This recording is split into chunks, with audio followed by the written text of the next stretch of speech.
Okay, so the chapter name is Constitution and its making. ठीक है, Constitution and its making शुरुआत करते हैं. सबसे पहले कॉन्स्टिट्यूशन देखिए होता है क्या. इट्स जस्ट एक कॉम्पैक्ट डॉक्यूमेंट है जिसमें आपके नंबर ऑफ आर्टिकल्स होते हैं स्टेट के बारे में, जो कि बताते हैं कि किस तरीके से स्टेट बना है, कि क्या उसके नॉर्म्स उसको फॉलो करने हैं. इसको हम fundamental law of the land भी कहते हैं, राइट.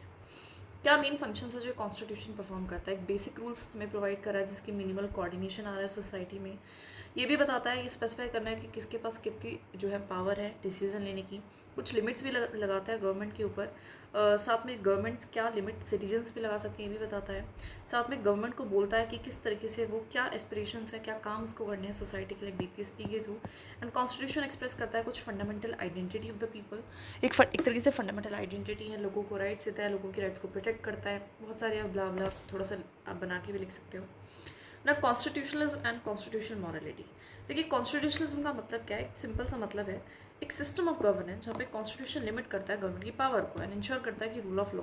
ठीक है, मतलब गवर्नमेंट की पावर को लिमिट करना किसके थ्रू, कॉन्स्टिट्यूशन के थ्रू. और रूल ऑफ लॉ को इंश्योर करना. आर्बिट्री अथॉरिटी कोई मन मर्जी से काम ना करे, अपनी अथॉरिटी मन मर्जी से उसको उपयोग ना करे, सबके राइट्स भी प्रोटेक्ट होते रहे, तो उसको हम कहते हैं कॉन्स्टिट्यूशनलिज्म, है ना. फिर कहते हैं कॉन्स्टिट्यूशन इन प्रैक्टिस, है ना. ये जो अप्रोच है इसके लिए आपको डेमोक्रेटिक गवर्नेंस की जरूरत पड़ती है जहाँ पे पावर को आप डिस्ट्रीब्यूट करते हो इवनली. कोई भी सिंगल इंडिविजुअल के पास कोई एब्सोल्यूट कंट्रोल नहीं होता है. जैसे कि हमारे यहाँ पे जुडिशरी है, हमारे यहाँ पे पार्लियामेंट है, या फिर कहें तो लेजिस्लेचर है, हमारे यहाँ पे एग्जीक्यूटिव है, एंड साथ में अदर बॉडीज़ भी हैं. साथ में there is a centre, there is a state, there is a president, there is a governor, there is a people, there is local bodies. इस तरीके से हमने पावर को कर दिया, डिवाइड कर दिया है ना. कॉन्स्टिट्यूशनल मॉरलिटी क्या होती है. देखिए इसका मतलब है कि adherence to the core principles of the constitution in a democracy. इस जो लाइन है इसको आपको रट लेना. रट क्यों लेना है, क्योंकि देखो जो कॉन्स्टिट्यूशनल मॉरलिटी जैसा टर्म है ये 2 से 3 बार जो है मीन्स में अटपका है, तो इसी वजह से हमें इसको एकदम याद कर लेना है. ठीक है, रट लेना है इसकी डेफिनेशन को. So constitutional morality means adherence to the, मतलब अधेयर करना, मतलब फॉलो करना है यार core principles of the constitution democracy में. That is moral obligation of individual to uphold the constitution values. That means हर एक इंसान जब कॉन्स्टिट्यूशन के वैल्यूज़ को अपहोल्ड करेगा with utmost dignity without any compromise, compromise नहीं करेगा उस चीज़ पे, एंड बीइंग फेथफुल, उसके प्रति ईमानदार रहेगा, तो उसको हम कहते हैं कॉन्स्टिट्यूशनल मॉरलिटी. मैं बता देती हूँ कि कितने क्वेश्चंस जो हैं इससे आए हैं. देखिए इस चैप्टर से स्पेसिफिकली अगर मैं बताऊँ तो कोई भी क्वेश्चन नहीं आया जो कॉन्स्टिट्यूशन की मेकिंग से रिगार्डिंग है. तो ज़्यादा मेंस में आप उम्मीद नहीं कर सकते हो. लेकिन जो ये टर्म्स है ना, कॉन्स्टिट्यूशन, कॉन्स्टिट्यूशन मॉरलिटी, इनकी थोड़ी सी डेफिनेशन को रटने की कोशिश कीजिएगा, क्योंकि इससे क्वेश्चन जो है कॉन्स्टिट्यूशन मॉरलिटी से स्पेसिफिकली बता रही हूँ कि क्वेश्चन आके टपक जाते हैं. तो इसलिए मैं बता रही हूँ कॉन्स्टिट्यूशन ऑफ मेकिंग से कोई भी क्वेश्चन नहीं आया. ठीक है ना, लेकिन प्रीलिम्स में इंपॉर्टेंट है, प्रीलिम्स में उसमें क्वेश्चन आ जाते हैं. ठीक है, कॉन्स्टिट्यूशन मॉरलिटी का मतलब समझ में आया कि कुछ नहीं है, जो मॉरल प्रिंसिपल्स हैं, जो मॉरल या कोर वैल्यूज़ हैं, जो कोर प्रिंसिपल्स हैं हमारे कॉन्स्टिट्यूशन में जो कि मेंशन है, उनको फॉलो करना. और उनको किस तरीके से फॉलो करना कि विदाउट एनी कॉम्प्रोमाइज़, और फेथफुली उनको फॉलो करना एंड अपनी लाइफ में इंप्लीमेंट करना. इसको हम कॉन्स्टिट्यूशन मॉरलिटी कह देते हैं साफ साफ शब्दों में. ना स्टेट क्या होता है. देखिए स्टेट पॉलिटिकल साइंस है. इन पॉलिटिकल साइंस इसके चार फीचर्स होते हैं. स्टेट किस चीज़ का बना होता है. एक फिक्स टेरिटरी होनी चाहिए जिसकी सोवरेनिटी, कोई भी एक्सटर्नल कंट्रोल नहीं है इसके ऊपर, पॉपुलेशन है, लोग रह रहे हैं, एंड गवर्नमेंट है. ठीक है, नाउ नेशन. नेशन क्या होता है. Nation is like a large group of people जो कि स्पेसिफिक टेरिटरी में आते हैं और वो कनेक्टेड है कहीं हिस्ट्री से, या फिर कहे तो कल्चर से, या फिर किसी अदर कम्युनिटी की वजह से वो कनेक्टेड है, तो उसको नेशन कह देते हैं. नेशन स्टेट क्या है, जिसमें नेशन एंड स्टेट दोनों की क्या आ जाए आपस में, दैट इज़ वो आ जाए. जैसे कि मैं इंडिया में मैं कनेक्टेड हूँ अपने पड़ोसी से, because we follow the same culture, साथ में हम एक फिक्स टेरिटरी पे रह रहे हैं, हमारे ऊपर सेम गवर्नमेंट है ना. इस तरीके से सोवरेनिटी भी है, तो दोनों चीज़ें. ठीक है, नो कंट्री क्या होता है. देखो जनरली सिनोनिमसली हम इसको स्टेट या नेशन की तरह यूज़ करते हैं, बट कोई एग्जैक्ट डेफिनेशन है नहीं, तो ज़्यादा इसके अंदर घुसने की जरूरत भी नहीं है. जो मेजर दो टर्म जो कि फुदक के आई हैं हमारी, that is in the prelims and means, तो वो है कॉन्स्टिट्यूशनिज्म एंड कॉन्स्टिट्यूशनल मॉरलिटी. इन दोनों की टर्म्स को आपको याद कर लेना है, इनकी आपको उसको याद करते ही रहना है. ठीक है, so this is very important. Now बढ़ते हैं towards the overview of the Indian constitution में हम पार्ट्स पढ़ते हैं. देखिए जो हमारे यहाँ पे आपको पता है 22 पार्ट्स हैं, और इनको हमें क्या करना है, सीक्वेंस में याद करना है. वो बहुत इंपॉर्टेंट है, स्पेशली फॉर द प्रीलिम्स या फिर मेंस में भी. जैसे कोई क्वेश्चन है किसी स्पेसिफिक पार्ट को मेंशन हम कर सकते हैं, तो कहीं ना कहीं एक मार्क्स हमें ज़्यादा मिलेगा. ठीक है, सबसे पहला जो हमारा पार्ट है, देखिए सारे आर्टिकल्स हम याद नहीं कर सकते हैं. जो आर्टिकल्स जो हमारी दे रखे हैं मेंशन इन द चैप्टर्स जो ऑलरेडी हम पढ़ेंगे, तो उसमें जितने आर्टिकल्स हैं वो याद कर लो, उतना बहुत है. या फिर जो न्यूज़ वाले आर्टिकल्स हैं, क्योंकि इतने ज़्यादा आर्टिकल्स आप याद नहीं कर पाओगे, तो ज़्यादा ध्यान मत ही दो. ठीक है, तो सिंपल सी बात है, सबसे पहला है हमारा यूनियन एंड इट्स टेरिटरी, ठीक है, जो कि हमारी पार्ट 1 में आता है। उसके बाद आता है हमारा सिटीजनशिप, पार्ट 3 में आता है फंडामेंटल राइट, पार्ट 4 में आता है DPSP, पार्ट 4A में आता है फंडामेंटल ड्यूटी, 5 में आता है यूनियन, 6 में आता है स्टेट, 7 में क्या आएगा बताओ? 7 में क्या आता है? दैट इज़ अरे 7 में आता है हमारा यूनियन टेरिटरीज। अच्छा 7 नहीं है, 7 रिपील हो चुका है। 8 में यूनियन टेरिटरीज आता है, 9 में पंचायत, 9A में म्यूनसिपैलिटीज़, 9th B में कॉर्पोरेटिव सोसाइटीज़, एंड हमारा 10th में आता है शेड्यूल एंड ट्राइबल एरियाज। सब 10 तक ऐसे तरीके से याद कर लेना है ना, ज़्यादा कोई मुश्किल नहीं है ना। एंड उसके बाद हमारा क्या आता है? Relationship between union and state, इनके बीच में रिलेशनशिप, रिश्ता कैसा होगा, दैट इज़ इट। अभी तक इतना याद करना है, 11 तक याद कर लेना, थोड़ा सा रिकॉल कर लेना। चलो सबसे पहले यूनियन एंड टेरिटरी आएंगे, फिर उसमें रहने वाले लोग की सिटीजनशिप दी जाएगी, फिर उनको कुछ फंडामेंटल राइट दिए जाएंगे, फिर उसको हमारे क्या बताई जाएगी, ड्यूटीज़ भी बताई जाएंगी, सॉरी DPSP दिए जाएंगे कि अब स्टेट के भी राइट है। उसके बाद हमें क्या बताया जाएगा, दैट इज़ फंडामेंटल ड्यूटीज़, जो कि 4th का ही पार्ट है। 5th में हमारा क्या है, दैट इज़ स्टेट। 6th में हमारा क्या है, दैट इज़ 5th में यूनियन, 6th में स्टेट, 7th हमारा है ही नहीं। 8th में क्या आएगा, यूनियन टेरिटरी रह गया, ठीक है। 9th में क्या आ जाएगा, दैट इज़ हमारी पंचायत, 9th B में म्यूनसिपैलिटी, सॉरी 9th A में म्यूनसिपैलिटीज़ और 9th B में कॉर्पोरेटिव सोसाइटीज़। 10th में क्या आ जाएगा हमारा, that is schedule areas and schedule tribes, and 11th में क्या आ जाएगा, the relationship between union and the state. इस तरीके से सीक्वेंस में उससे याद कर लेना। अगली बार की जो आगे की जो है उसके लिए ट्रिक है, क्या ट्रिक है, foreign tools sounds too expensive, ये एक लाइन है, उससे याद रखना है। देखो F4-12 है ना, F जो है 12 शेड्यूल है। F क्या है, finance, property, contract and suits, finance, property, contract and suites.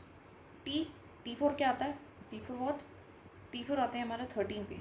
13 पे हमारा T से क्या आएगा, that is trade, commerce and intercourse with in the territory of India, ठीक है। तो पार्ट 13 क्या है हमारा, that is trade, commerce and intercourse with in the territory of India. 14 that is S पर आते हैं services under the union and the state. 14th A में आता है T फॉर ट्रिब्यूनल्स, ठीक है। उसके बाद E फॉर आता है हमारा, दैट इज़ इलेक्शंस, जो कि हमारी 15 में, ठीक है। तो इस तरीके से याद रखना है।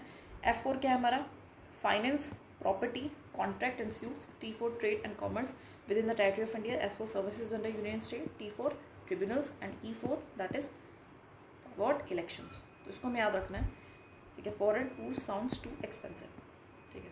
अगला हमारी जो लाइन है वो है हमारी, that is she owns expensive mats, जहाँ पे S is a special provision for the states के लिए है, फिर क्लास के लिए है।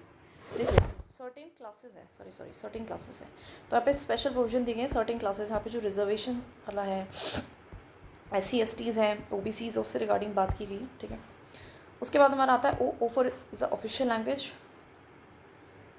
अच्छा O for is a official language, ठीक है।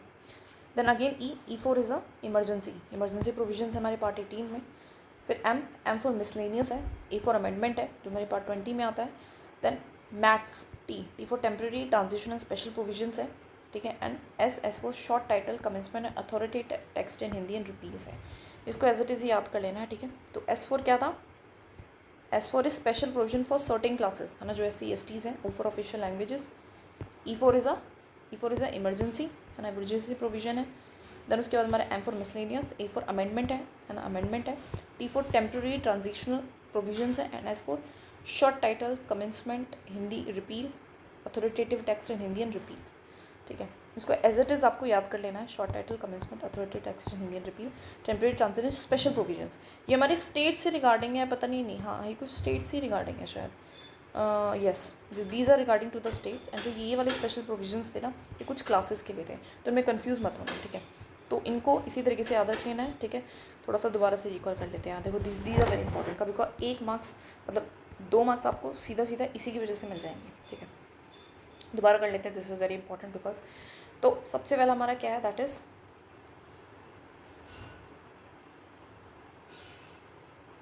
सबसे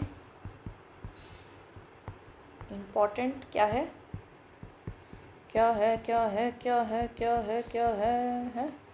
क्या है। तो सबसे पहला हमारा है, फर्स्ट पे यूनियन एंड टेरिटरी, सेकंड पे हमारा सिटीजनशिप है, थर्ड पे हमारा फंडामेंटल राइट है, फोर्थ पे हमारा DPSP है, एंड 4th A पे हमारा फंडामेंटल ड्यूटीज़ है। उसके बाद हमारा क्या है, दैट इज स्टेट्स हैं। 5th पे यूनियन है, उसके बाद हमारी स्टेट है। 7th हमारा है ही नहीं। 8th पे हमारा क्या है, दैट इज़ हमारी यूनियन टेरिटरीज़ है। 9th पे हमारा क्या है, दैट इज़ पंचायत है। 9th A पे क्या है हमारी, दैट इज़ म्यूनसिपैलिटीज़ है। 9th बी पे हमारी कॉर्पोरेटिव सोसाइटीज़ हैं। एंड उसके बाद 10th पे हमारा schedule area and schedule tribe है। एंड 11th पे हमारा relationship between the union and the state है, जिसमें हम अलग अलग टाइप की रिलेशनशिप समझते हैं। एंड उसके बाद 12th पे हमारा क्या है, दैट इज़ एफ है ना, 12th foreign to sounds too expensive, ठीक है। तो जहाँ पे हमारा एफ पे है दैट इज़ फाइनेंस है ना, property, contract and suit, T for trade and commerce with in the territory of India, S for is a what, services under the union state, and T for is a tribunal ना, जो कि 14th ए है अपने आप में। And then 15 पे हमारे आते हैं दैट इज़ इलेक्शंस, ठीक है। उसके बाद हमारा है that is she owns expensive mats, ठीक है, जो कि अपने आप में क्या है, दैट इज़ कहाँ तक कर लिया था हमने, 15, तो 16 है, 17 है, 18 है, 19 है, 20 है, 21 है, and then this is 22। S for is a special provisions for certain classes, SC and STs की यहाँ पे बात करें। O for is a official language, E for is a emergency provisions है, M for is a miscellaneous है, A for amendment है हमारी, and T for है हमारी transitional, temporary and special provisions, हमारी स्टेट से रिगार्डिंग या जगह से या प्लेस से रिगार्डिंग होते हैं। And S for is a short title, commencement, authoritative text in Hindi and repeal.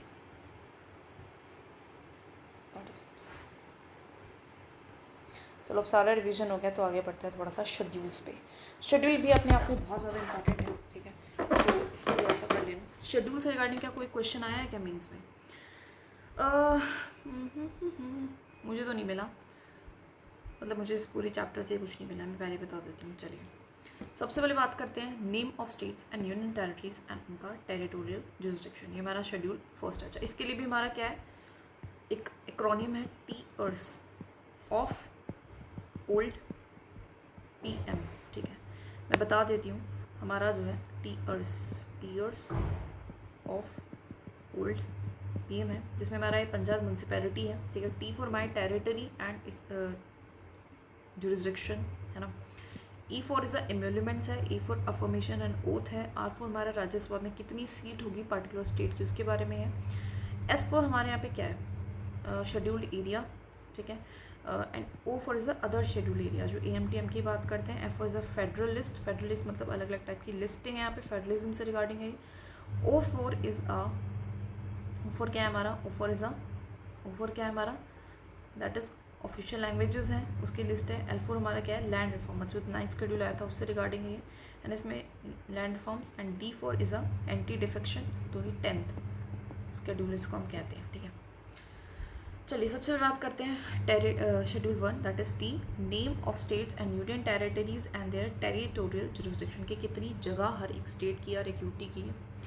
Second पे आता है हमारा E for is the emoluments, privileges, allowances. अभी किस किस के बारे में बात कर रहे हैं, सबसे इंपॉर्टेंट है यहाँ पे इंपॉर्टेंट पीपल्स हैं, जैसे कि प्रेसिडेंट, जैसे कि गवर्नर, जैसे कि हमारा सुप्रीम कोर्ट, हाई कोर्ट के जजेस एंड कैग। उसके अलावा यहाँ पे प्रेसाइडिंग ऑफिसर्स आते हैं।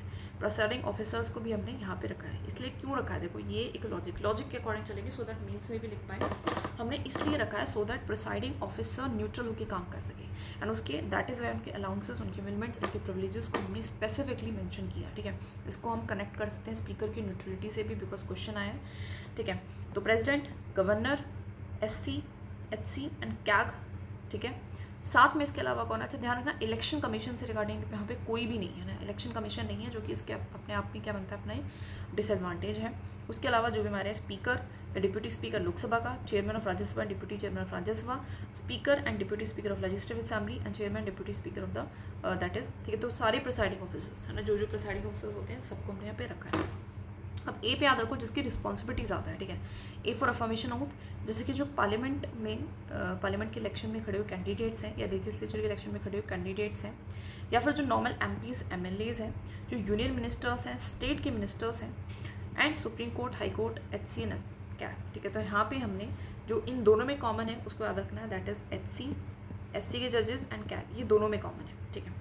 ये दोनों में क्या है, कॉमन है, देखो लिखा भी हुआ है मैंने यहाँ पे, शेड्यूल 2 में एंड शेड्यूल 3 में दोनों में कॉमन कौन है, SC, HC एंड कैग। इसको मैं भूल जाती हूँ। सेकंड में ज़्यादा हमें प्रिविलेजेस जिसको देना है ना, दैट इज़ प्रेसिडेंट हुआ, गवर्नर हुआ एंड प्रिसाइडिंग ऑफिसर्स हुए, क्यों रखे हैं हमने, लॉजिक पढ़ लिया। थर्ड में हमने क्यों, कौन कौन, जो भी हमारे कैंडिडेट्स हैं, जो भी हमारे मिनिस्टर्स हैं, जो भी हमारे MLAs एंड MPs हैं, उन्होंने यहाँ पे रखा है, ठीक है, बेसिक चीज़ें। Now R4 is that is 4 is R4 is the Rajya Sabha की सीट का लोकेशन. तो allocation of seat for states and UTs in the Rajya Sabha, कि मतलब पर्टिकुलर स्टेट की कितनी सीट्स हमारी मतलब कितने मेंबर जाएंगे हमारे पर्टिकुलर स्टेट से राज्यसभा में या पर्टिकुलर यूटी से, तो उसके बारे में मेंशन है. फिफ्थ में है हमारा scheduled areas and scheduled tribes regarding administration and control. Sixth में आता है जिसको हम डिटेल में ऑलरेडी पढ़ चुके हैं, हमारी एडमिनिस्ट्रेशन ऑफ अदर, है ना, अदर मतलब अदर जो शेड्यूल एरियाज है, tribal area, specially for AMTM, Assam, Meghalaya, Tripura and Mizoram. देखिए इसको याद रखेंगे कि जो मणिपुर है, मणिपुर में अभी जो हादसा हुआ था, है ना, अभी तो वो हमारा जो प्लेस है यहाँ पे नहीं है, अगर कन्फ्यूजन हो AMTM में. बाकी मेघालय, त्रिपुरा एंड मिजोरम है. ठीक है. Now F is for division of subjects in 3 list, है ना, फेडरलिज्म से रिगार्डिंग है, तो union, state and concurrent list में हमने इसको डिवीजन किया गया है. Of is the official language. 22 official languages आज के टाइम पे कॉन्स्टिट्यूशन ऑफ इंडिया में है. इसके लिए हम टेबल को याद कर लेंगे. N for is a L for land reform में ध्यान रखा. देखिए जो प्रोविजंस है, ये validation of certain acts and regulation है. ये जनरली ये कहता है कि कुछ जो एक्ट्स हैं या फिर कुछ हमारे रेगुलेशन है जो इसके अंडर प्लेस किए जाएंगे, इसके ऊपर जुडिशियल रिव्यू नहीं होगा और इसको हम वैलिड ही रखेंगे. तो पार्लियामेंट कैन प्लेस, पार्लियामेंट चाहे तो प्लेस कर सकते हैं any law in this schedule. ध्यान रखना कोई स्पेसिफिकली लैंड रिफॉर्म आया लैंड रिफॉर्म के लिए था, क्योंकि उसके रिगार्डिंग फिर बहुत ज़्यादा जो है कोर्ट में केसेस जा रहे थे. लेकिन जो है पार्लियामेंट है, इसमें कोई भी हमारा केस रख सकता है, कोई भी लॉ रख सकता है. Earlier mostly land reform act were placed in this schedule to prevent them from being challenge in the SC on grounds of violation of fundamental right to property. तो पहले के टाइम पे इसमें सिर्फ और सिर्फ क्या किया गया था, लैंड रिफॉर्म से रिगार्डिंग जो एक्ट्स थे उनको प्लेस किया गया था इस शेड्यूल में, सो दैट कि जो लोग हैं जो बार बार जा रहे हैं हमारी सुप्रीम कोर्ट में इस ग्राउंड पे कि भैया देखो हमारे तो फंडामेंटल राइट का वायलेशन हो गया है, तो इस वजह से वो ना जाए और सुप्रीम कोर्ट का और गवर्नमेंट का जो है काम ना खराब हो. बट लेकिन बाद में जो अदर एक्ट्स हैं वो भी इसमें प्लेस होना शुरू हो गए टू प्रिवेंट, जिससे कि मतलब एक तरीके से इसका मिसयूज़ होना शुरू हो जाता है कि किसी जुडिशियल रिव्यू को साइडलाइन करने के लिए गवर्नमेंट क्या करती है, बहुत सारे और भी इसमें एक्टर लाने शुरू कर देती है. But later other acts however, लेकिन उसके बाद क्या होता है कि सुप्रीम कोर्ट IR सेलेलो केस में बोल देती है कि any law in this schedule, कोई भी लॉ इस शेड्यूल में आएगा उसको आप जुडिशली रिव्यू कर सकते हो. उस पर जुडिशियल रिव्यू होगा ऑन द ग्राउंड्स, किस ग्राउंड पे कि वायलेशन अगर हो रहा है तो बेसिक स्ट्रक्चर का. ठीक है, तो ध्यान रखना किस केस में बोला गया, IR सेलियो, पता नहीं अजीब सा नाम है यार, IR सेलियो केस में बोला गया कि इस चीज़ पे भी जुडिशियल रिव्यू होगा. ठीक है, तो मैं बार बार बता चुकी हूँ, दोबारा से बता देती हूँ. अच्छा, ये फर्स्ट कॉन्स्टिट्यूशन अमेंडमेंट एक्ट से आया था. तो ये हम एक ऐसा शेड्यूल लेके आए थे, हमने बोला था कि इस शेड्यूल में अगर मैं किसी भी लॉ को पुट कर देंगे तो इस पर जो है जुडिशरी अपना कोई भी टांग नहीं उड़ा सकती, जुडिशियल रिव्यू नहीं कर सकती है. लेकिन और ये किससे लाए गए थे, हमारे जो है right to that is land reform के एक्ट्स के लिए हम इसको लाए थे, सो डैट कि ऑन दिस बेसिस कि हमारे फंडामेंटल राइट प्रॉपर्टी का उल्लंघन हो रहा है, लोग सुप्रीम कोर्ट ना जा सके और जो हम अपना DPSP है, इक्वल डिस्ट्रीब्यूशन ऑफ वेल्थ, उसको गवर्नमेंट फुलफिल कर पाए. लेकिन होता क्या है कि गवर्नमेंट फिर इसका बाद में मिसयूज़ करना शुरू कर देती है, बाकी एक्ट्स को भी इसमें पुट कर देती है to sideline the judicial scrutiny. और उसके बाद फिर हमारा IR सेलियो केस होता है जिसमें बोला जाता है कि नहीं भैया इसका जुडिशियल रिव्यू होगा ऑन द ग्राउंड की बेसिक स्ट्रक्चर को तो नहीं तोड़ रहा है. फर्स्ट कॉन्स्टिट्यूशन अमेंडमेंट एक्ट 1951 के तहत ही आया था, इस चीज़ को ध्यान रखना. अच्छा, इसको इंट्रोड्यूस किया गया था during the prime ministership of Jawaharlal Nehru. देखो ये बहुत ट्रिकी क्वेश्चन था क्योंकि ये पहले कॉन्स्टिट्यूशन अमेंडमेंट एक्ट से आया, तो आपको पता होना चाहिए किस साल में आया कि हमारा 1951 में आया. तो उस टाइम पे आपको पता है, एवरीवन नोज कि हमारे फर्स्ट प्राइम मिनिस्टर कौन थे, जवाहरलाल नेहरू थे. नाउ टेंथ शेड्यूल बात करता है एंटी डिफेक्शन लॉ की प्रोविजन से रिगार्डिंग है. ऑलरेडी इसको हम बाद में और अलग से हमने डिटेल में पढ़ लिया है कि किस पे लगता है, क्या एक्सेप्शंस हैं, क्या इसकी कमियां हैं, क्या इसके फ़ायदे हैं, इस रिगार्डिंग ऑलरेडी हम बात कर चुके हैं. इसको ऐड किया गया था 52nd कॉन्स्टिट्यूशन अमेंडमेंट ऑफ 1985 में. ठीक है, और इसको ऐड 11th हमारा आया है 73rd अमेंडमेंट के through. Powers, authorities and responsibilities of panchayat, जो कि बात करता है कि क्या पावर्स, क्या अथॉरिटीज़, क्या रिस्पॉन्सिबिलिटीज़ पंचायत को देनी चाहिए, उस किससे रिगार्डिंग, किन मैटर्स से रिगार्डिंग, तो ऐसे 29 मैटर्स लिखे गए हैं. 12th में हमारा ऐड किया गया था 74th कॉन्स्टिट्यूशन अमेंडमेंट एक्ट से, जिसमें powers, authority and responsibilities municipalities से रिगार्डिंग डील करता है, जिसमें 18 मैटर्स है. इसको हमने याद रखा था कि 29, तो 9 से 1 कम 8, 2 से 1 कम 1. ठीक, इस तरीके से कुछ भी याद करके याद रख लो, बस याद रखने से मतलब होता है. तो जो 9th शेड्यूल है वो फर्स्ट अमेंडमेंट से हुआ है, जो 10th है वो 52nd से हुआ है, जो 11th है वो 73rd से हुआ है, एंड जो हमारा 12th है वो हमारा 74th से हुआ है ना. इसी तरीके से ना, यस, ये अमेंडमेंट्स भी हमें याद होनी चाहिए, इम्पॉर्टेंट. नाउ अब कुछ हमारे जो भी लैंग्वेजेस हैं उससे रिगार्डिंग आ जाते हैं। देखिए 14 लैंग्वेजेस ओरिजिनल कॉन्स्टिट्यूशन में थी, जिनको हम ऑफिशियल लैंग्वेजेस कहते हैं। असामी, ठीक है, देखो ऐसे ऐसे शुरू करते हैं, मैप बना के शुरू करते हैं थोड़ा सा। असामी, ठीक है, बंगाली, ठीक है, एक स्टेट के अकॉर्डिंग है, गुजराती है, ठीक है, हिंदी जो कि जनरली नॉर्थ में बोली जाती है, there is Kashmiri, there is Tamil, there is Telugu, there is Malayalam, there is Kannada, there is Marathi, ठीक है, सारे हमारे साउथ के state we can see. There is Odia, Orissa, ठीक है, there is Punjabi, there is Sanskrit and Urdu, Sanskrit, Urdu and Hindi, ये कॉमन लैंग्वेजेस थी नॉर्थ में, तो इनको रखा गया है, ठीक है। साथ में स्टेट्स याद रख लेना, असम जो भी मतलब ट्रेडिशनल है, असम, बंगाली, गुजराती, ठीक है, नॉर्थ ईस्ट में से एक ही असम, ठीक है, बंगाली, ठीक है, बंगाल आपको पता है सबसे ज़्यादा फेमस है, गुजराती है ना, कश्मीरी, मलयालम, साउथ के सारे हैं, तेलुगु, तमिल, मलयालम, कन्नड़ एंड मराठी, उड़ीसा का भी Oriya and Punjabi and Sanskrit and Urdu. बाद में फिर 21st कॉन्स्टिट्यूशन अमेंडमेंट एक्ट आता है, जिसमें सिंधी को हम ज्वाइन कर लेते हैं। हम इसको कैसे याद रखेंगे, देखो SINDHI, दो बार आई आ रहा है, तो एक तरीके से ये 1 बना देगा 21 का, है ना, 2 बार आई मतलब 21, 2I ऐसे लिखेंगे तो ये 21 बन जाएगा, कुछ भी करके याद रखेगा। उसके बाद हमारा 71st कॉन्स्टिट्यूशन अमेंडमेंट एक्ट आता है 1992 में, जहाँ पे कोंकणी, मणिपुरी एंड नेपाली, है ना, कैसे याद रखेंगे, ई सबके बीच आई है, कोंकणी, नी रीली, है ना, कोंकणी, मणिपुरी एंड नेपाली। कोंकणी कहाँ की है, ये भाषा हमारी कोंकण की है, मतलब इस वाले रीजन की है। मणिपुरी कहाँ की है, मणिपुर की है, असम के अलावा मणिपुरी और आ गया है, नेपाल हमारी बिकॉज बॉर्डर स्टेट्स में बोली जाती है उनके लिए। उसके अलावा 92nd में हमारा बोडो, डोगरी, मैथिली, सैंथली आता है, कैसे याद रखेंगे, डो है ना, बोडो, डोगरी, सैथली, इली एंड मैथिली, तो सैंथली मैथिली आपस में थोड़ा सा अलाइन कर रहे हैं, तो बोडो, डोगरी, सैंथली, मैथिली 92nd से आती है, ये 71st, कैसे याद रखेंगे, 21 एंड 71 को ऐड करते हैं तो 92nd बनता है, ठीक है। तो 21 से क्या है सिंधी, 71st से क्या है हमारी 3 लैंग्वेज आता है, कोंकणी, मणिपुरी एंड हमारा नेपाली, एंड 92nd से हमारा क्या है, दैट इज़ बोडो, डोगरी, है ना, दोनों डोबोड़ा करके एंड सैंथली, मैथिली, ठीक है।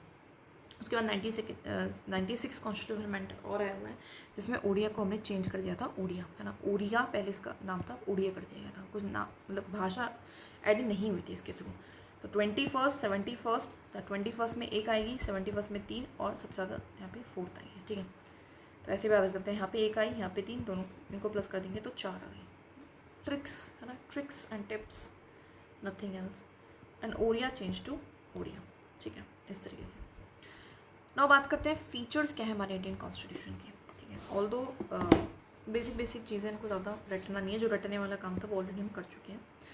लेंथीएस्ट रिटन कॉन्स्टिट्यूशन है, तो आपको पता ही है हमारे यहाँ पे 465 आर्टिकल्स, मतलब 450 प्लस आर्टिकल्स हैं, 25 पार्ट्स हैं, 12 हमारे शेड्यूल्स हैं। मोटा एग्जैक्ट नंबर ना भी याद हो, वैसे 465 इतना मुश्किल नहीं है, याद हो ही जाएगा। पहले 395 थे, है ना, 5 5 4, 3 से हो गया 4 और 9 से हो गया 6, इसको उल्टा कर दूँ, है ना, इस तरीके से, वाह। तो 3 से 1 हमारा +1, 5 का 5 ही रहा और उसको हमने सिर्फ उल्टा कर दिया। देखो मतलब इसमें बिल्कुल मिनिमल चेंज है, इसमें थोड़ा सा चेंज है और इसमें ज़्यादा चेंज है, हम ऐसे कह सकते हैं ना। 5 से 5, है ना, 5 5 कोई चेंज नहीं, 9 को उल्टा कर दिया 6, तो थोड़ा सा चेंज, और 3 से 1 आगे बढ़ गए तो 4, 465, 395, ठीक है। पता ही है कि पहले 22 शेड्यूल थे, अब 25 है, पहले पार्ट्स थे, अब पहले 8 शेड्यूल थे, अब 12 है। No parliamentary form of government आपको पता ही है। अब पार्लियामेंट्री फॉर्म ऑफ गवर्नमेंट होती क्या है, देखिए पार्लियामेंट फॉर्म ऑफ गवर्नमेंट के कुछ हमारे बेसिकली फीचर्स होते हैं, जहाँ पे आपको nominal and real executive, 2 executives वहाँ पे आपको देखने को मिलते हैं। नॉमिनल मतलब नाम का, जैसे कि प्रेसिडेंट, एंड रियल मतलब जो रियल काम करता है एग्जीक्यूशन का, that is PM and council of ministers. Majority party का रूल होता है, तो जो भी पार्टी मेजॉरिटी लाती है वही गवर्नमेंट बनाती है ना। तो हमारे यहाँ पे जिसकी लोकसभा में है एंड फिर वो गवर्नमेंट फॉर्म करती है, जैसे कि BJP। Collective responsibility of the executive to the legislature, जो एग्जीक्यूटिव है वो कलेक्टिवली मतलब सारे मिलजुल के लेजिस्लेचर को जवाबदेही है, ठीक है। डबल मेंबरशिप होती है मिनिस्टर्स की, इसका मतलब क्या है, जो मिनिस्टर्स हैं वो कहीं ना कहीं देखें तो हमारे लेजिस्लेचर का भी पार्ट है एज एन MP, एंड साथ में एग्जीक्यूटिव का भी पार्ट है because of their council of ministers. Leadership होती है हमारे PM की, PM सबसे ऊपर होता है, लीडर होता है ना। And dissolution of the lower house, Lok Sabha और असेंबली, और डिसोल्यूशन भी हो सकता है लोअर हाउस का अगर मेजोरिटी खो जाती है तो हमारे 3-4 क्या है पार्लियामेंट्री फॉर्म ऑफ गवर्नमेंट के फीचर्स हैं, इनको याद रख लेना है, ठीक है, क्योंकि हमारे प्रीलिम्स में एंड मेंस में दोनों में आने के इसके काफ़ी चांसेस है। तो प्रेजेंस 2 वहाँ पे हेड होंगे, मेजोरिटी पार्टी का रोल होगा, collective responsibility, double membership, leadership किसकी होगी PM की, एंड डिसोल्यूशन भी हो सकता है, ठीक है। नाउ इंटीग्रेटेड इंडिपेंडेंट जुडिशरी, अभी आपको पता है कि इंटीग्रेटेड का मतलब क्या है, एक तरीके से डिपेंडेंट है आपस में, ठीक है, आप अपील के थ्रू अपील कर सकते हो और साथ में इंडिपेंडेंट है, लेकिन और जो लेजिस्लेचर है, एग्जीक्यूटिव है, उनका कोई खास इनके वो डायरेक्शंस नहीं दे रहे हैं कि किस तरीके से काम करना है। सिंथेसिस है पार्लियामेंट्री सोवरेनिटी को, कि पार्लियामेंट को हमने सोवरेन भी रखा है, लेकिन साथ में जुडिशल को सुप्रीम भी रखा है, जुडिशल को ऊपर भी रखा है। Synthesis between British parliamentary sovereignty, हमने सिंथेसिस, हमने दोनों का बीच का मार्क, हमने ब्रिटिशर्स की तरह की पार्लियामेंट ही सबसे ऊपर है एंड अमेरिका की तरह की जुडिशरी ही सबसे ऊपर है, उन दोनों के बीच में रास्ता निकाला है और हमने किसी एक को ऊपर नहीं रखा, सबसे ऊपर हमने कॉन्स्टिट्यूशन को रखा है। बाकी हमारे पे blind of rigidity and flexibility है अमेंडमेंट के केस में, इसलिए हम इसको लिविंग डॉक्यूमेंट भी कहते हैं। कुछ चीज़ें जिनको हम इजीली चेंज कर सकते हैं तो देयर इज़ अ फ्लेक्सिबिलिटी, कुछ चीज़ें जिनको हम बिल्कुल भी मुश्किल है चेंज करना, that is rigidity. Federal feature with unitary बायस, हमारे यहाँ पे फेडरलिज्म तो है लेकिन हम फिर भी यूनिटरी बायस हैं, किस तरीके से है वो हम ऑलरेडी आगे वाले चैप्टर्स में पढ़ लेंगे। कोई स्ट्रिक्ट सेपरेशन ऑफ पावर नहीं है बट एक चेक एंड बैलेंसेस प्रेजेंट है ना, ये बेसिक चीज़ें जो ऑलरेडी हम पढ़ते आए। अच्छा, सेपरेशन ऑफ पावर अपने आप में एक इंपॉर्टेंट टॉपिक हो जाता है और मेंस के लिए उसको पढ़ना बहुत बहुत ज़्यादा इंपॉर्टेंट है और वो आता भी है, खैर हम कर लेंगे, कोई दिक्कत नहीं है, ठीक है।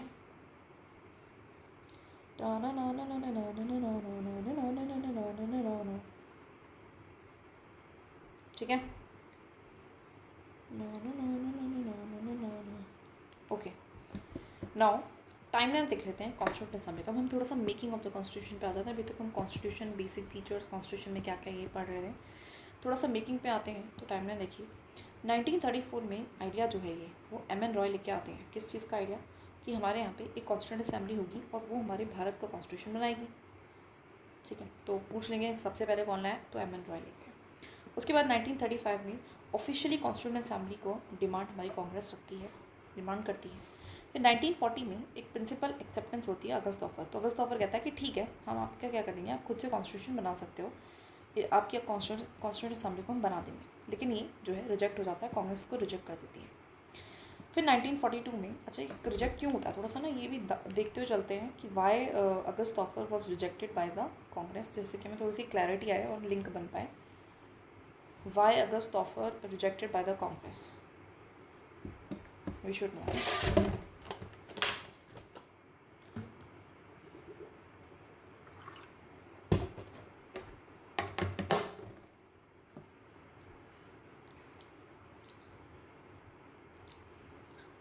ओके, तो इसमें जो है अगस्त ऑफर इसलिए रिजेक्ट किया था क्योंकि उन्होंने कंप्लीट फ्रीडम की, कंप्लीट इंडिपेंडेंस की बात नहीं करी थी, सिर्फ डोमिनेंस स्टेटस की बात करी थी, ठीक है।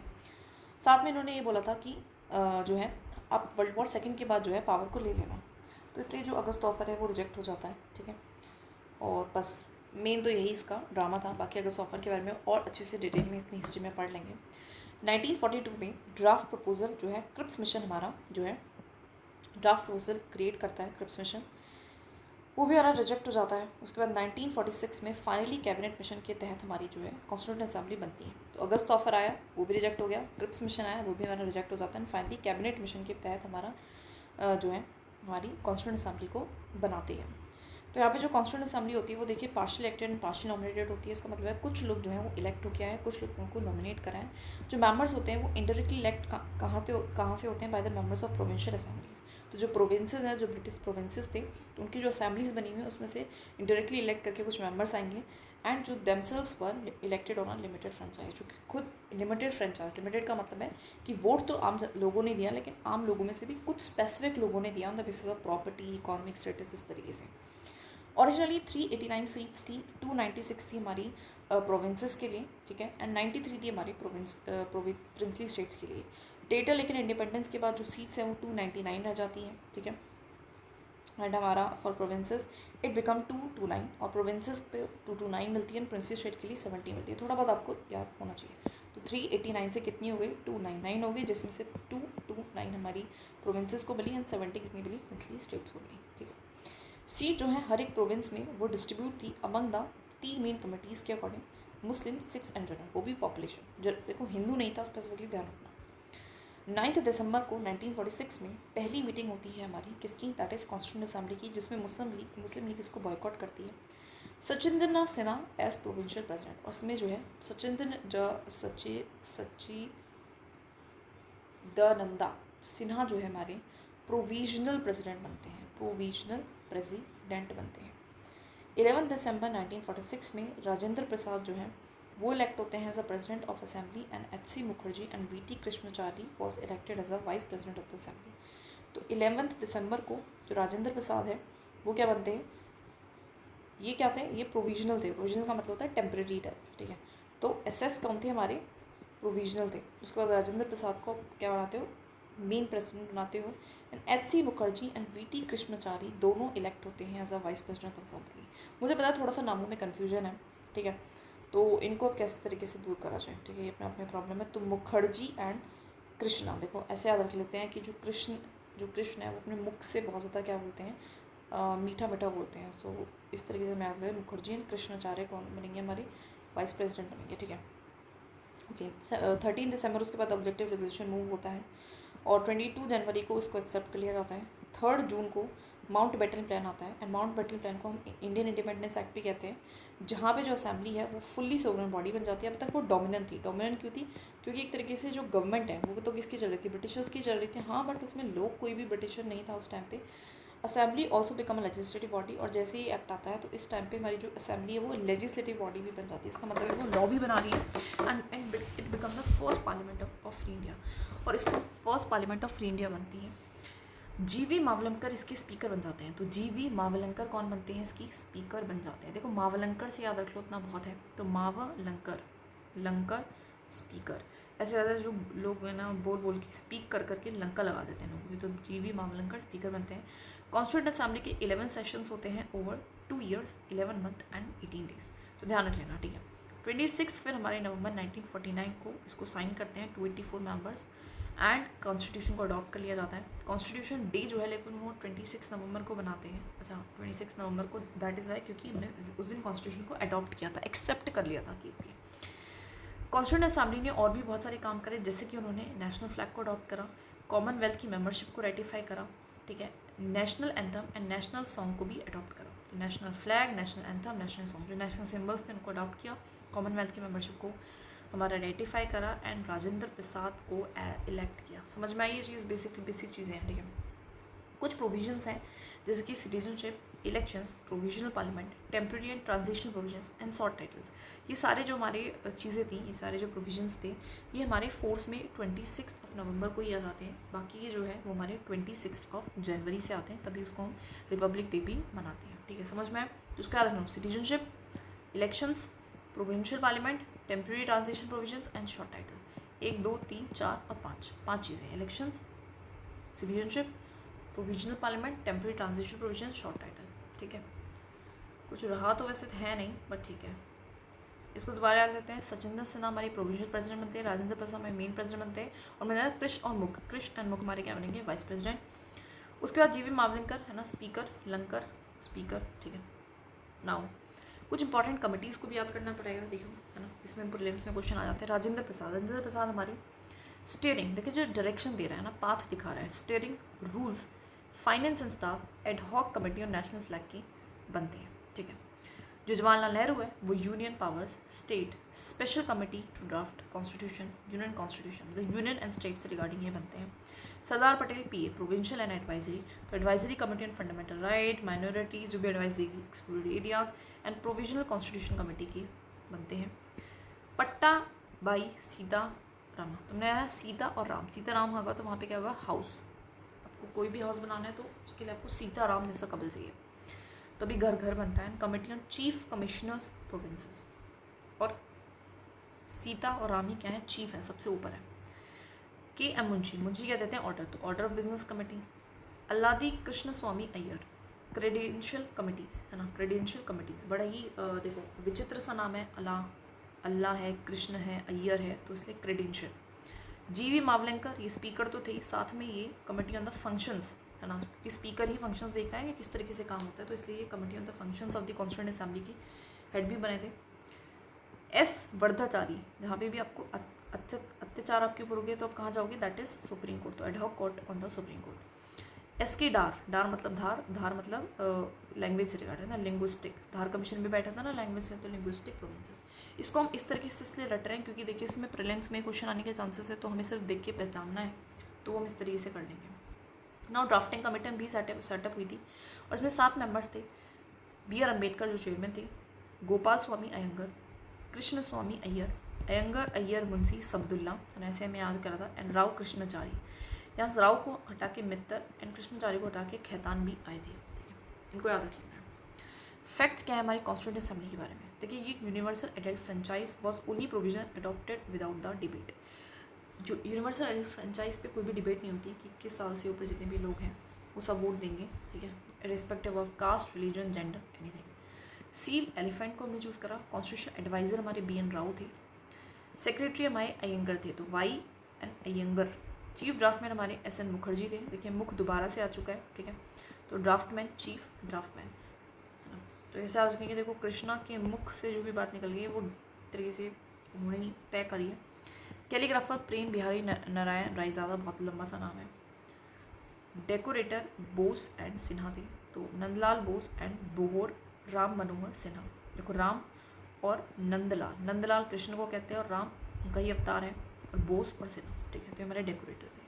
कुछ भी करके देखें, थोड़े से नाम है जो कि कंफ्यूजिंग है, I know, I agree, but when you watch it a lot of time, थोड़ा सा लॉजिक सा फिट कर लोगे तो कोई दिक्कत नहीं होगी नामों को रटने में भी। ठीक है, now the borrowed feature and the sources, जो सबसे इम्पॉर्टेंट है इस पूरे चैप्टर में, एंड आई विल से ये आप जो है मीन्स में भी आ सकता है। ठीक है, कि भैया देखो बताओ ब्रिटिश कॉन्स्टिट्यूशन से क्या क्या हमने बोरो करा, government of Indian act of 1935 से क्या क्या बोरो करा है, ऑलरेडी आ भी चुका है। US कॉन्स्टिट्यूशन से, ऑस्ट्रेलियन से क्या करा, तो इसको रटना भी है और रटना ही है, प्रीलिम्स के लिए भी इंपॉर्टेंट है।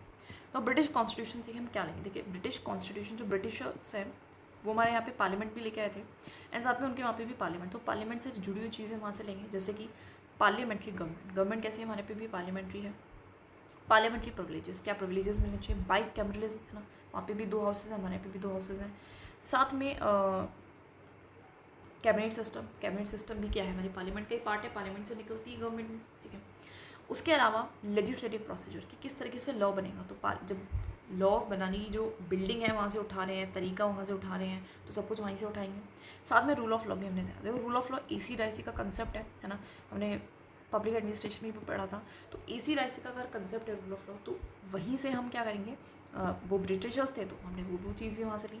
साथ में एक चीज़ जो याद रखने वाली है वो है प्रेरोगेटिव राइट्स भी हमने वहीं से ली है, एंड सिंगल सिटीजनशिप भी हमने यहीं से ली है। ठीक है, तो क्या क्या याद लिया है हमने?